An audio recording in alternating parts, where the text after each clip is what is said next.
Welcome back to the channel. I'm Drewski from Drewski Hot Takes. And we got another one, y'all. We got another one. Another pastor arrested in Tulsa, Oklahoma. This is a blind reaction. I have not watched the video. They showed up in my timeline, and I'm bringing it here to you. So without further ado, let the clip roll. Former Claremore pastor Kendrick Oakley pled guilty in Tulsa County Court Monday morning. Guilty to all 12 counts. Assault with intent to commit a felony. And I'm speechless. I don't even know what to say. 12 counts of assault? I'm just praying it was not against children. I'm just praying it wasn't against children, but let it roll. 11 counts of peeping Tom. Oakley was sentenced to 2 years behind bars and 3 years of probation. He is also required to register as a sex offender. Lauren Crudup, supervisor for Tulsa County's Special Victims Unit, says getting him to register for his crimes was their primary goal. And this is why people don't want to come to church. This is why people don't want to come to church, man. I don't know how loud I can say this, man, but as a pastor, or if you walk in any office inside of the church, integrity is everything. People will take a pastor that stumbles over their words if he got integrity. If he got integrity, I don't even know what to say. I'm at a loss for words because my heart desires not to see broken people. I want to see all God's people free. And I don't even care right now if you subscribe to a different religion or not, but my heart desire still for you is to see you free, to see you flourishing in the things of God. And even if I meet you one time, if I can impact your life, I'm good with it.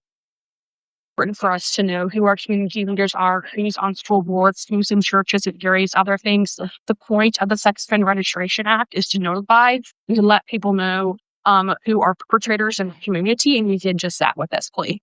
I'll say he should have definitely got more than 2 years. I'm going to let y'all in on the secret. The Lord woke me up a couple of months ago, and he shared something with me. He said, I hate people that derail the destiny of others. Y'all let that digest. He does not like people that derail the destiny of others. Think about anyone you know that may have been assaulted in that way. I'll just say it like that. Think about anybody you know that has been assaulted. Think about the person they were before it happened, and think about the person they became after it happened. They were never the same. And even with all the prayer and counseling, there's still a nice amount of residue left behind by that situation. And it breaks my heart to see this. Nearly a year and a half since Oakley followed a woman around a Hobby Lobby, court documents show, and tried to take photos up her skirt.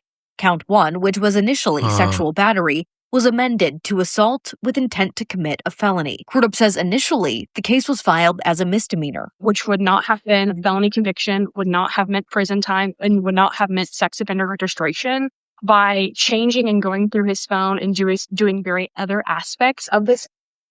Bro, you about to have a rough time in prison, man. You about to have a rough time in prison. You got people in prison that don't have nothing better else to do with their time than to hurt people like you. We just gonna keep it a buck on this show. There are people in prison that are either doing astronomical numbers or have life sentences that have nothing better to do with their time to make your life miserable. You better start praying now. We're able to get that felony conviction, that registration as a sex offender, and going to prison for this, which is a huge, huge win. Oakley will have to pay fines and victim compensation fees as well. All of this a part of his plea agreement. Oakley was taken into custody soon after entering his plea. I think there is some level of accountability that.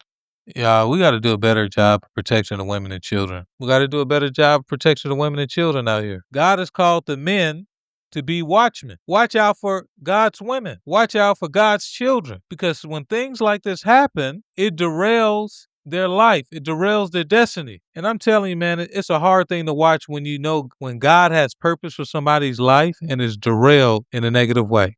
Was displayed by Mr. Oakley here, which we certainly can appreciate. But this is a great, great outcome for this case. Steph Manchin, 2 News, Oklahoma. I pray you find forgiveness, sir. And if you're listening to the sound of my voice, if you desire to be a pastor, I just want to encourage you. I beg you not to do it. I beg you not to do it unless God has called you to do it. I beg you not to do it unless God has called you to do it, because if you are not ready, if God has not called you, you're going to derail the lives of many people. And I would hate to see their blood on your hands. I would hate to see that. Look, God is a healer.